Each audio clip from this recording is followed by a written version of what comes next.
Hi friends, നമ്മുടെ ഇന്നത്തെ video ഒരു സേഫ്റ്റിയെ കുറിച്ചാണ്. അതായത് നമ്മുടെ ഫോണുകളുടെ സേഫ്റ്റി, ഒരു ഫോൺ എങ്ങനെ സേഫ് ആയിട്ട് നല്ല രീതിയിൽ ഉപയോഗിക്കാമെന്നുള്ളതാണ് നമ്മുടെ ഇന്നത്തെ വീഡിയോ. അതിൻ്റെ സ്റ്റെപ്പുകൾ എന്തൊക്കെയാണെന്നുള്ളത് വൺ ബൈ വൺ ആയിട്ട് ഞാൻ പറയാം. നമ്മൾ ചെയ്യേണ്ടുന്ന കാര്യങ്ങൾ, സേഫ് ആയിരിക്കാൻ വേണ്ടി നമ്മൾ ചെയ്യേണ്ടുന്ന കാര്യങ്ങൾ. പക്ഷെ അതിന് മുമ്പ് ഈ ഫോൺ സേഫ് ആയിരിക്കുക എന്ന് പറയുമ്പോൾ തന്നെ നമ്മുടെ ഫോണൊക്കെ ആര് എന്തെടുത്തുകൊണ്ട് പോകാനാണ് നമ്മുടെ ഫോണിൽ നിന്ന്? ഇപ്പോൾ ഹാക്കേഴ്സൊക്കെ വന്നാൽ തന്നെ നമ്മുടെ ഫോണിൽ എന്തുണ്ടായിട്ടാണ്, അവർ എന്ത് ഹാക്ക് ചെയ്ത് കൊണ്ടുപോകാനാണ്, ഇങ്ങനെ ചിന്തിക്കുന്ന ആൾക്കാരുണ്ട്. അവരെ സംബന്ധിച്ച് എനിക്ക് പറയാനുള്ളത് ഇതാണ്. നമുക്ക് ഹാക്കിംഗ് എന്ന് പറയുമ്പോൾ ഒരു തരത്തിൽ മാത്രമല്ല, രണ്ട് തരത്തിലാണുള്ളത്. അതായത് ഒരു കൂട്ടർ നമ്മുടെ ഫോണിലുള്ള ഡാറ്റ സ്റ്റീൽ ചെയ്യാനോ നമ്മളെ ബ്ലാക്ക് മെയിൽ ചെയ്യാനൊക്കെ വരുന്ന ആൾക്കാരാണ്.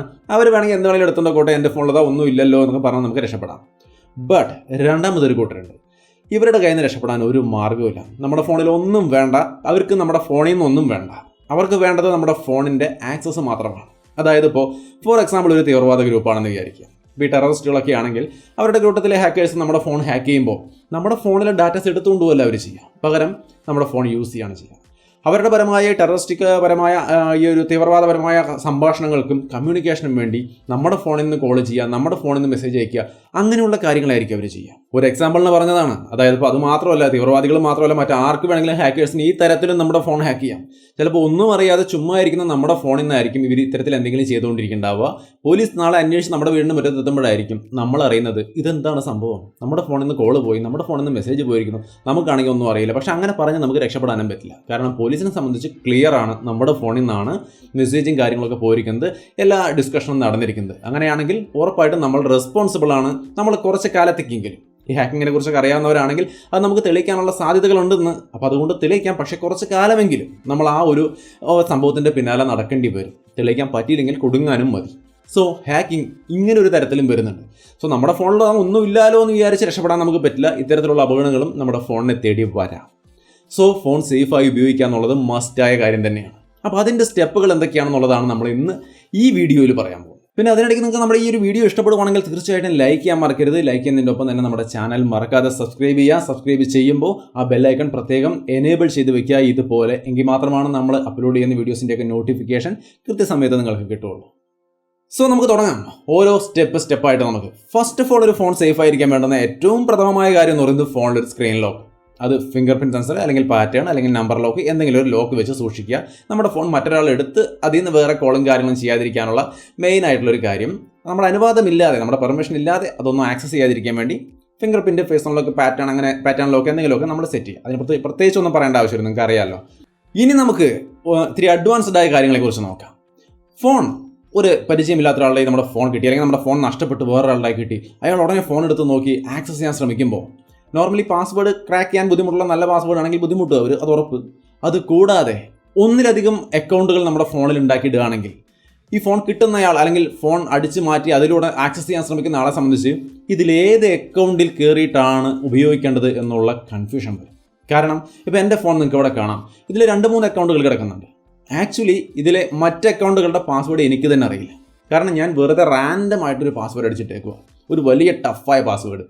സത്യത്തിൽ അത് അറിയേണ്ട ആവശ്യവും നമുക്കില്ല. കാരണം അതൊരു കൺഫ്യൂസിങ് അക്കൗണ്ടുകളാണ്. നമ്മുടെ ഫോൺ ആക്സസ് ചെയ്യാൻ വരുന്ന ആളെ സംബന്ധിച്ച് 2-3 അക്കൗണ്ട് കാണുമ്പോൾ ഇതിൽ ഏതാണെന്ന് അറിയാതെ അവരെ കൺഫ്യൂസ് ചെയ്യിക്കാൻ, അവർ ഓരോന്നും ഹാക്ക് ചെയ്യാൻ വേണ്ടി കഷ്ടപ്പെടേണ്ടി വരും. അത് അത്ര പോസിബിളും അല്ല. എന്തായാലും ഈ രീതിയിൽ നമുക്ക് നമ്മുടെ ഫോണിൽ 2-3 അക്കൗണ്ടുകൾ ഉണ്ടാക്കാം. അതിൽ നമ്മൾ യൂസ് ചെയ്യുന്ന അക്കൗണ്ടിൻ്റെ പാസ്വേഡ് മാത്രം നമ്മൾ അറിഞ്ഞാൽ മതി, അത് മാത്രം നമ്മൾ സൂക്ഷിച്ചാൽ മതി. ബാക്കിയുള്ളത് റഫായിട്ട് 2, 3, 4, 5 ഒക്കെ ഉണ്ടാക്കിയിടുക. സോ ഫോൺ കിട്ടുന്ന ആളെ സംബന്ധിച്ച് കൺഫ്യൂഷൻ സൃഷ്ടിക്കാൻ വേണ്ടിയിട്ട് നമുക്ക് ഈസി ആയിട്ട് സാധിക്കും. സോ മൾട്ടിപ്പിൾ അക്കൗണ്ടുകൾ യൂസ് ചെയ്യാം. പല ഫോണിനും പല രീതിയിലായിരിക്കും. അതെങ്ങനെയാണ് നിങ്ങളുടെ കയ്യിലുള്ള ഫോണിലേക്ക് സെറ്റ് ചെയ്യുക എന്നുള്ളത് നിങ്ങൾ തന്നെ സെർച്ച് ചെയ്ത് കണ്ടുപിടിക്കുക. എന്തായാലും മൾട്ടിപ്പിൾ അക്കൗണ്ട് ക്രിയേറ്റ് ചെയ്യുക എന്ന് പറയുന്നത് ഒരു സേഫ്റ്റി മെഷറായിട്ട് നമുക്ക് കണക്കാക്കാം. ഇനി ഫോൺ ഓപ്പൺ ചെയ്ത് കഴിഞ്ഞാലുള്ള അടുത്ത സെക്ഷൻ എന്ന് പറയുന്നത് നമ്മുടെ അക്കൗണ്ട്, ഗൂഗിൾ അക്കൗണ്ട്, അതിപ്പോൾ എവിടെ ലോഗിൻ ചെയ്യുകയാണെങ്കിലും എന്താണെങ്കിലും അതിന് 2 ഫാക്ടർ ഒതൻറ്റിക്കേഷൻ എനേബിൾ ചെയ്യാം. നമ്മുടെ പാസ്വേഡ് ഒന്നാമത് നല്ല സ്ട്രോങ് ആയ കോംപ്ലിക്കേറ്റഡ് ആയ പാസ്വേഡുകൾ വേണം ഉപയോഗിക്കാൻ. #, -1 2 3 ABCD അങ്ങനെ എല്ലാ നമ്പറുകളും സംഗതികളൊക്കെ ചേർന്ന കോംപ്ലിക്കേറ്റഡ് ആയ പാസ്വേഡുകൾ വേണം നമ്മൾ ഉപയോഗിക്കാൻ. അതിൻ്റെ ഒപ്പം 2 ഫാക്ടർ ഒതൻറ്റിക്കേഷൻ, അതെന്താണെന്ന് അറിയില്ലെങ്കിൽ അന്വേഷിച്ച് കണ്ടെത്തുക, അത് എനേബിൾ ചെയ്യുക നിങ്ങളുടെ അക്കൗണ്ടിൽ. അപ്പോൾ നമുക്ക് നോർമലി ഒരാൾ പാസ്വേഡ് അറിഞ്ഞ് ചെന്ന് ലോഗിൻ ചെയ്താൽ പോലും നമ്മുടെ ഫോണിൽ വരുന്ന ആ മെസ്സേജിനകത്തെ ഒരു നമ്പർ വേണ്ടി വരും ആ ഫോൺ അല്ലെങ്കിൽ ആ അക്കൗണ്ട് ലോഗിൻ ചെയ്യാൻ വേണ്ടിയിട്ട്. സോ 2 ഫാക്ടർ ഒതൻറ്റിക്കേഷൻ നിങ്ങളെ എപ്പോഴും സഹായിക്കും. അത് മറക്കാതെ എനേബിൾ ചെയ്യാം. സോ അതാണ് മറ്റൊരു ഘടകം എന്ന് പറയുന്നത്. ഇനി അടുത്ത ഘട്ടം ഞാൻ ഈ 2 ഫാക്ടർ ഓതന്റിക്കേഷൻ്റെ മെത്തേഡൊക്കെ ഇവിടെ കാണിക്കാമെന്ന് വെച്ച് കഴിഞ്ഞാൽ അതൊക്കെ സ്റ്റെപ്പ് ബൈ സ്റ്റെപ്പ് കാണിക്കുന്ന 15 അല്ലെങ്കിൽ 30 മിനിറ്റ് വീഡിയോ ആവട്ടത്. അതുകൊണ്ടാണ് അതൊക്കെ എല്ലാവർക്കും അറിയാവുന്ന കാര്യം തന്നെയാണ്. അറിയാത്ത കുറച്ച് പേരെങ്കിലും ഉണ്ടെങ്കിൽ അവരത് യൂട്യൂബിൽ നോക്കിയാൽ എങ്ങനെയാണ് 2 ഫാക്ടർ ഓതന്റിക്കേഷൻ എനേബിൾ ചെയ്യാന്നുള്ള വീഡിയോസ് ഇഷ്ടം പോലെ ഉണ്ട് യൂട്യൂബിൽ. കണ്ടു നോക്കുക. സ്റ്റെപ്പ് ബൈ സ്റ്റെപ്പായിട്ട് കുറച്ച് പ്രൊസീജിയർ ഉണ്ട്, അതുവഴി പോയിട്ട് എനേബിൾ ചെയ്യണം. ഇനി അടുത്ത കാര്യം മെയിനായിട്ട് നമ്മൾ എല്ലാവരും ശ്രദ്ധിക്കേണ്ടത്, ആപ്പുകൾ ഡൗൺലോഡ് ചെയ്യുമ്പോൾ പ്ലേ സ്റ്റോറിൽ നിന്ന്, ആൻഡ്രോയിഡ് ആണെങ്കിൽ പ്ലേ സ്റ്റോറിൽ നിന്ന്, ഐഫോൺ ആണെങ്കിൽ ആപ്പ് സ്റ്റോറിൽ നിന്ന് മാത്രം ഡൗൺലോഡ് ചെയ്യുക. വേറെ തേർഡ് പാർട്ടിയിലേക്ക് അധികം പോകാതിരിക്കുക. പ്രത്യേകിച്ചും ബിസിനസ് ആവശ്യങ്ങൾക്കൊക്കെ ഉപയോഗിക്കുന്ന ഫോണാണെങ്കിൽ മസ്റ്റായിട്ടും ഈ ഒരു കാര്യം ഫോളോ ചെയ്യുക. തേർഡ് പാർട്ടിയിൽ നിന്നൊക്കെ എടുക്കുമ്പോൾ എന്ത് തരത്തിലുള്ള സംവിധാനങ്ങളാണ് അതിലുണ്ടാവുക എന്നുള്ളത് നമുക്ക് പറയാൻ പറ്റില്ല. സോ അതുകൊണ്ട് തന്നെ ദയവ് ചെയ്ത് എല്ലാവരും പ്രത്യേകം അതാത് ആപ്പ് സ്റ്റോറിൽ നിന്ന് അല്ലെങ്കിൽ പ്ലേ സ്റ്റോറിൽ നിന്ന് മാത്രം ഡൗൺലോഡ് ചെയ്യുക. കാരണം അതിൻ്റെ ഒരു ലെവൽ എന്ന് പറയുന്നത് അതിനകത്ത് തന്നെ എല്ലാ സെക്യൂരിറ്റി മെഷേഴ്സും അവർ എടുത്തിട്ടുണ്ട്. ഗൂഗിൾ പ്ലേ സ്റ്റോറിലാണെങ്കിൽ അതിൻ്റെതായ സെക്യൂരിറ്റി മെഷേഴ്സ് ഒക്കെ അവർ എടുത്തിട്ടുണ്ട്. അതൊക്കെ സ്കാൻ ചെയ്ത് വെരിഫൈ ചെയ്തിട്ടാണ് അവിടെ ആപ്പുകൾ അവർ അപ്ലോഡ് ചെയ്യുന്നത്. അതുകൊണ്ട് തന്നെ അത് നമ്മൾ ഡൗൺലോഡ് ചെയ്യുമ്പോൾ വേറെ ഇഷ്യൂസ് ഒന്നും നോർമലി വരില്ല. എന്നാലും അതിനകത്ത് തന്നെയും ചില മലീഷ്യസ് ആപ്പുകൾ വന്നതായിട്ട് നമ്മൾ ഈ അടുത്ത കാലത്ത് കേട്ടിട്ടുണ്ടായിരുന്നു. അതിനകത്ത് പോലും അപകട സാധ്യതയുണ്ട്. എങ്കിൽ പോലും മാക്സിമം നമുക്ക് വിശ്വസിക്കാവുന്ന ഏറ്റവും നല്ല ഭാഗങ്ങൾ ഇത് തന്നെയാണ്. സോ പ്ലേ സ്റ്റോറിൽ നിന്ന് അല്ലെങ്കിൽ ആപ്പ് സ്റ്റോറിൽ നിന്ന് മാത്രം ഡൗൺലോഡ് ചെയ്യാൻ ശ്രമിക്കുക. പിന്നെ അടുത്ത പ്രധാനപ്പെട്ട ഘടകം ക്രാക്ക്ഡ് സോഫ്റ്റ്വെയറുകൾ. ഇപ്പോൾ നമ്മൾ പല വീഡിയോയിൽ പറയാറുണ്ട്, യൂട്യൂബ് വാൻസ് അല്ലെങ്കിൽ GB വാട്സപ്പ്, അതല്ലെങ്കിൽ പല നല്ല ആപ്ലിക്കേഷനുകളുടെയും നെറ്റ്ഫ്ലിക്സിൻ്റെയും ഒക്കെ ക്രാക്ക്ഡ് വെർഷൻ ആൾക്കാർ എടുക്കാറുണ്ട്. ഇങ്ങനെ ക്രാക്ക്ഡ് വെർഷനുകൾ ഒരിക്കലും എടുക്കാതിരിക്കുക. ആ ഒരു വെർഷൻ അങ്ങനെ ക്രാക്ക് ചെയ്ത് ഫ്രീ ആയിട്ട് നിങ്ങൾക്ക് തരുന്നുണ്ടെങ്കിൽ അവർ നിങ്ങളുടെ ഫോണിൽ നിന്ന് എന്തെങ്കിലും അടിച്ചു മാറ്റാൻ ഉദ്ദേശിക്കുന്നുണ്ടാവും എന്നുള്ള കാര്യം ഉറപ്പായിട്ട് ആലോചിക്കുക. ഒന്നല്ലേ അടിച്ചു മാറ്റാനാവാം, അല്ലെങ്കിൽ ഇതുപോലെ നിങ്ങളുടെ ഫോൺ ആക്സസ് ചെയ്യാനാവാം. എന്തെങ്കിലും ഒരു ബെനിഫിറ്റ് അവർ നിങ്ങളുടെ ഫോണിൽ നിന്ന് പ്രതീക്ഷിക്കും. സോ അതുകൊണ്ട് തന്നെ ഇത്തരത്തിലുള്ള തേർഡ് പാർട്ടി ക്രാക്ക്ഡ് ആപ്ലിക്കേഷനുകൾ ഉപയോഗിക്കുന്നത് മാക്സിമം ഒഴിവാക്കുക. ഇതിലേതെങ്കിലുമൊക്കെ നിങ്ങളെടുത്ത് ഉപയോഗിച്ച് കഴിഞ്ഞതിന് ശേഷം നിങ്ങളുടെ പ്രൈവസിയെക്കുറിച്ചും സെക്യൂരിറ്റിയെക്കുറിച്ചും നിങ്ങൾ ചിന്തിക്കുക എന്ന് പറയുന്നത് ശുദ്ധ വിഡ്ഢിത്തരമാണ്. സോ അതുകൊണ്ട് തന്നെ ഇത് എന്തെങ്കിലും നിങ്ങൾ ഉപയോഗിക്കുന്നുണ്ടെങ്കിൽ, നിങ്ങൾ ഉപയോഗിക്കാൻ ഉദ്ദേശിക്കുന്നുണ്ടെങ്കിൽ നിങ്ങൾക്ക് പിന്നെ പ്രൈവസിയും ഇല്ല, സേഫ്റ്റിയും ഇല്ല, നിങ്ങളുടെ ഫോണിൻ്റെ കാര്യത്തിന് യാതൊരു ഗ്യാരണ്ടിയും ഇല്ല. ഇനി അടുത്തൊരു പ്രധാനപ്പെട്ട കാര്യം, നമുക്ക് എല്ലാവർക്കും ഇഷ്ടപ്പെട്ടൊരു പരിപാടി എന്ന് പറയുന്നത് ഫ്രീ വൈഫൈ എവിടെയെങ്കിലും കിട്ടിക്കഴിഞ്ഞാൽ വേഗം കണക്ട് ചെയ്യുക, മാക്സിമം ഡൗൺലോഡ് ചെയ്യുക, പൊളിച്ചെടുക്കുക. ഇതാണ് പരിപാടി. ഏറ്റവും ഡേഞ്ചറസ് ആയൊരു പരിപാടിയാണത്. കാരണം ഒരു വൈഫൈയിൽ ഒന്നിലധികം ഡിവൈസുകൾ കണക്ട് ചെയ്താൽ വേണമെങ്കിൽ ആ കണക്ഷനിലൂടെ നമുക്ക് ഒരു ഫോണിൽ നിന്ന് മറ്റൊരു ഫോണിനെ ആക്സസ് ചെയ്യാൻ സാധിക്കും. നിങ്ങൾക്ക് സംശയം ഉണ്ടെങ്കിൽ നിങ്ങളുടെ വീട്ടിൽ തന്നെ വൈഫൈ വെച്ചിട്ട് നിങ്ങൾ ട്രൈ ചെയ്ത് നോക്കിക്കോളൂ. ഇപ്പോൾ സ്ക്രീൻ മിററിംഗ് ഒക്കെ ചെയ്യുമ്പോൾ, ഇപ്പോൾ നമ്മുടെ എൻ്റെ കയ്യിൽ ഐഫോൺ ഉണ്ടെങ്കിൽ ഇതിൽ നിന്ന് കമ്പ്യൂട്ടറിലേക്ക് സ്ക്രീൻ മിറർ ചെയ്യാൻ, രണ്ടും കമ്പ്യൂട്ടറും ഈ ഫോണും ഒരേ വൈഫൈ ആണെങ്കിൽ ഒന്നും ചെയ്യേണ്ട, ലോൺലി സ്ട്രീം എന്ന് പറയുന്ന സോഫ്റ്റ്വെയർ അവിടെ ഇട്ടിട്ട് ഇതിനകത്തുനിന്ന് വെറുതെ സ്ട്രീം കൊടുത്താൽ മതി. നമ്മൾ വേറെ കണക്ഷൻ ഒന്നും ചെയ്യേണ്ട ആവശ്യമില്ല. നമ്മൾ ഒരേ വൈഫൈയിലാണ് എന്നുള്ളത് കൊണ്ട് തന്നെ ഇവിടെ screen mirroring lonely stream select ചെയ്താൽ ഡയറക്റ്റായിട്ട് PC-യിൽ അവിടെ സ്ക്രീൻ മിററിംഗ് വരും. എന്ന് വെച്ചാൽ ഒരു വൈഫൈയിൽ കണക്ട് ചെയ്തിരിക്കുന്ന ഡിവൈസുകളായതുകൊണ്ട് ഈസി ആയിട്ട് ആക്സസ് ചെയ്യാൻ സാധിക്കുന്നതാണ്. അത് എപ്പോഴും ഓർക്കുക. നിങ്ങളൊരു വൈഫൈയിൽ കണക്ട് ചെയ്താൽ മറ്റുള്ള ആ വൈഫൈയിൽ കണക്ട് ചെയ്തിരിക്കുന്ന മറ്റെല്ലാവരും നിങ്ങളും തമ്മിലൊരു കണക്ഷൻ അവിടെ ക്രിയേറ്റ് ആവുകയാണ്. ഹാക്കേഴ്സിന് വേണമെങ്കിൽ ഈസി ആയിട്ട് നിങ്ങളുടെ ഫോണിലേക്ക് വരാൻ ഈ ഒരു മാധ്യമം മതി. സോ നിങ്ങൾ ബിസിനസ് ആവശ്യങ്ങളൊക്കെ ഉപയോഗിക്കുന്ന കുറച്ച് പ്രൈവസി ആവശ്യപ്പെടുന്ന ഒരു ഫോണാണെങ്കിൽ ദയവ് ചെയ്ത് പബ്ലിക് വൈഫൈകളിലൊന്നും പോയിട്ട് ഈസി ആയിട്ട് കണക്ട് ചെയ്യാതിരിക്കുക. അതാണ് ഏറ്റവും നല്ലത്. ഇനി അടുത്തൊരു പ്രധാനപ്പെട്ട കാര്യം, അപ്ഡേറ്റുകൾ. അത് ഞാൻ പ്രത്യേകിച്ച് കൂടുതലൊന്നും പറയുന്നില്ല. നിങ്ങളുടെ ഫോണിൻ്റെ സോഫ്റ്റ്വെയർ അപ്ഡേറ്റ് ഇടയ്ക്കിടയ്ക്ക് ചെക്ക് ചെയ്യുക. ഓട്ടോമാറ്റിക്കലി അപ്ഡേറ്റ് പ്രോംപ്റ്റ് ചെയ്യും. നിങ്ങൾ അപ്പോൾ തന്നെ അത് അലോ ചെയ്ത് അപ്ഡേറ്റ് ചെയ്യുക. അപ്ഡേറ്റ് ഉണ്ടെങ്കിൽ കൃത്യമായിട്ട് അപ്ഡേറ്റ് ചെയ്ത് വെക്കുക. അത് സെക്യൂരിറ്റി അപ്ഡേറ്റുകൾ പ്രത്യേകിച്ചും ചെയ്യാൻ മറക്കരുത്. എല്ലാ അപ്ഡേറ്റും, സെക്യൂരിറ്റി അപ്ഡേറ്റ് അല്ല, മൊത്തം അപ്ഡേറ്റും കൃത്യസമയത്ത് കൃത്യമായ രീതിയിൽ തന്നെ ചെയ്ത് വെക്കുക. അതൊരു നല്ല കാര്യമാണ്.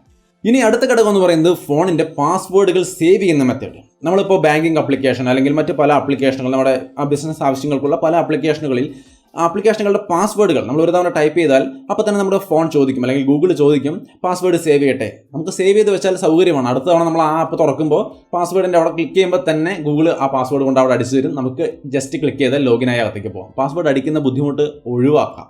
ഗൂഗിളിൻ്റെ പാസ്വേഡ് മാനേജർ എന്ന് വേണമെങ്കിൽ പറയാം. ഈ ഒരു സംവിധാനം ഉപയോഗിക്കാതിരിക്കുക. കാരണം എന്താണെന്ന് വെച്ച് കഴിഞ്ഞാൽ ഈ ഒരു അക്കൗണ്ടിൻ്റെ ആക്സസ് ഉള്ള ആർക്ക് വേണമെങ്കിലും നമ്മുടെ അക്കൗണ്ട്, ഈ ഒരു ഗൂഗിൾ അക്കൗണ്ട് ഹാക്ക് ചെയ്ത് ഈ ഫോണിലേക്ക് എത്തിക്കഴിഞ്ഞാൽ ആ ടീമിന് പിന്നെ നമ്മുടെ ഫോണിലെ എല്ലാ ആപ്പുകളിലേക്കും എത്താൻ സൗകര്യമാണ്. കാരണം ആ ആപ്പിൽ ക്ലിക്ക് ചെയ്താൽ തന്നെ നമ്മുടെ ഗൂഗിൾ അക്കൗണ്ട് ഒരു ഹാക്ക് ചെയ്ത് കഴിഞ്ഞാൽ പിന്നെ ആ ഗൂഗിൾ അക്കൗണ്ട് വെച്ച് എല്ലാ ആപ്പിലേക്കും നമുക്കിങ്ങനെ 1 ടാപ്പ് ലോഗിൻ ഈസി ആയിട്ട് നടക്കും. സോ ഫോണിൽ പാസ്വേഡുകൾ സേവ് ചെയ്യുന്ന പരിപാടി മാക്സിമം ഒഴിവാക്കുക. നോർമലി നമുക്ക് പ്രശ്നമില്ല നിങ്ങൾ ചിന്തിക്കുന്നുണ്ടെങ്കിലും ഇങ്ങനെ ഹാക്കേഴ്സ് വന്നു കഴിഞ്ഞാൽ അവർക്ക് കുറച്ചുകൂടി സൗകര്യമായിരിക്കും മറ്റ് ആപ്പുകൾ ആക്സസ് ചെയ്യാൻ വേണ്ടിയിട്ട് ഇങ്ങനെ പാസ്വേഡ് സേവ് ചെയ്തിട്ടുണ്ടെങ്കിൽ. സോ അതും നമുക്ക് കഴിവതും ഒഴിവാക്കാം. ബിസിനസ് ആവശ്യങ്ങൾക്കുള്ള ആപ്ലിക്കേഷനുകളിലെങ്കിലും, നോർമലി ഉള്ള ചെറിയ ചെറിയ ആപ്ലിക്കേഷനുകളൊക്കെ ആ ഒരു സംവിധാനം ഉപയോഗിക്കാം. ബട്ട് അക്കൗണ്ട് പരമായ അല്ലെങ്കിൽ ബാങ്കിങ് പരമായ സംഭവങ്ങളിലേക്ക് ഇത്തരത്തിൽ 1 ടാപ്പ് ലോഗിൻ പോലുള്ള സംവിധാനങ്ങൾ ചെയ്യാതിരിക്കുക എന്നുള്ളത് വളരെ നല്ലൊരു കാര്യമാണ്. ഇനി അടുത്തൊരു കാര്യം, നമ്മുടെ ഫോണുകളിലൊക്കെ ഫൈൻഡ് മൈ ഡിവൈസ് എന്നുള്ള സംവിധാനം ഓൾറെഡി എനേബിൾഡ് ആയിരിക്കും. നിങ്ങൾക്കത് അറിയില്ലെങ്കിൽ ജസ്റ്റ് ഒന്ന് സെർച്ച് ചെയ്തിട്ട് എനേബിൾഡ് ആണെന്ന് ഉറപ്പാക്കുക. നമ്മുടെ ഫോൺ നഷ്ടപ്പെട്ടാലും അതൊന്ന് കണ്ടെത്താനും ലൊക്കേറ്റ് ചെയ്യാനും ഈ ഒരു സംവിധാനം സഹായിക്കും. ഇതിനെക്കുറിച്ചൊരു വീഡിയോ ഞാൻ ഓൾറെഡി നമ്മുടെ ചാനലിൽ ചെയ്തിട്ടുണ്ട്. അത് നമ്മുടെ ചാനലിൽ കണ്ടു നോക്കുക, അല്ലെങ്കിൽ എവിടെ വേണമെങ്കിലും പോയി കണ്ടു നോക്കുക എങ്ങനെയാണ് നമ്മുടെ നഷ്ടപ്പെട്ട ഡിവൈസിനെ കണ്ടെത്തുക എന്നുള്ളത്. അതിന് ഫൈൻഡ് മൈ ഡിവൈസ് എന്ന് പറയുന്ന സംവിധാനം ആൻഡ്രോയിഡ് ഫോണുകളിൽ എനേബിൾഡ് ആയിരിക്കണം. ഐഫോണിലാണെങ്കിലും അത് എനേബിൾഡ് ആയിരിക്കണം. അത് ഓഫ് ചെയ്ത് വെച്ചാൽ പിന്നെ നമ്മുടെ ഫോൺ നഷ്ടപ്പെട്ടാൽ ട്രാക്ക് ചെയ്യാൻ ബുദ്ധിമുട്ടായിരിക്കും. സോ ഈ ഒരു സംവിധാനം തീർച്ചയായിട്ടും എനേബിൾ ആണെന്ന് ഉറപ്പുവരുത്തുക. ഇനി അടുത്തൊരു പ്രധാനപ്പെട്ട കാര്യം, റൂട്ടിംഗ്. പലരും പല കാരണങ്ങൾ കൊണ്ട് ഫോൺ റൂട്ട് ചെയ്യാറുണ്ട്. നിങ്ങളൊരു നോർമൽ യൂസർ ആണെങ്കിൽ ഈ ഒരു സംവിധാനം ചെയ്യാനേ പാടില്ല. ഫോണിനൊരു സേഫ്റ്റി സ്ട്രക്ചർ അല്ലെങ്കിൽ സേഫ്റ്റി മതിൽക്കെട്ട് ഒക്കെ ഉണ്ട്. ആ മതിൽക്കെട്ടിനെ തകർക്കലാണ് ഈ റൂട്ടിംഗ് എന്ന് പറയുന്ന സംവിധാനം. ബേസിക്കലി അങ്ങനെ നിങ്ങൾക്ക് കുറച്ചും കൂടി സ്പീഡ് കൂട്ടാനോ ഫോണിൻ്റെ പെർഫോമൻസ് കൂട്ടാനോ ഒക്കെ സാധിക്കുമായിരിക്കും. ബട്ട് അതേപോലെ തന്നെ മറ്റുള്ള ആപ്ലിക്കേഷനുകൾക്ക്, മാലീഷ്യസ് ആപ്ലിക്കേഷനുകൾക്ക് നിങ്ങളുടെ ഫോണിൻ്റെ കൂടുതൽ കോംപ്ലിക്കേറ്റഡ് ആയ ഭാഗങ്ങളിലേക്ക് കടന്നു ചെല്ലാനും കൂടുതൽ പ്രശ്നങ്ങൾ ഉണ്ടാക്കാനും സാധിക്കും. സോ റൂട്ടിംഗ് തീർച്ചയായിട്ടും ഒഴിവാക്കേണ്ടുന്ന ഒരു പ്രധാന ഘടകമാണ്. കൂടുതൽ ചിന്തിക്കുകയേ വേണ്ട. നിങ്ങൾക്ക് അത്രയും അത്യാവശ്യമുള്ളൊരു ഗെയിമറൊന്നും അല്ലെങ്കിൽ നിങ്ങളിത് റൂട്ട് ചെയ്യാതെ തന്നെ ഉപയോഗിക്കുക. അതാണ് ഏറ്റവും സേഫായ മെത്തേഡ്. ഇനി അടുത്തൊരു പ്രധാനപ്പെട്ട കാര്യം, നമുക്ക് വേണമെങ്കിൽ ചെയ്യാവുന്ന ഒരു പെയ്ഡ് സംവിധാനം എന്ന് പറയുന്നത് VPN ഉപയോഗിക്കുക. നമ്മുടെ ഫോണിലേക്ക് ഇപ്പോൾ ഓൺലൈൻ ഹാക്കേഴ്സ് ആരെങ്കിലും വരികയാണെങ്കിൽ തന്നെ ഹാക്കേഴ്സിനെ സംബന്ധിച്ച് നമ്മുടെ ഫോണിൻ്റെ ലൊക്കേഷനും കാര്യങ്ങളൊക്കെ കിട്ടാൻ വളരെയധികം ബുദ്ധിമുട്ടായിരിക്കും. നമ്മളൊരു VPN ഉപയോഗിക്കുകയാണെങ്കിൽ, ഞാൻ ഉപയോഗിക്കുന്നുണ്ട്, നോഡ് VPN ആണ് ഞാൻ ഉപയോഗിക്കുന്നത്. ബട്ട് അത് പെയ്ഡാണ്, കാശ് കൊടുത്തുള്ള VPN തന്നെ ഉപയോഗിക്കുക.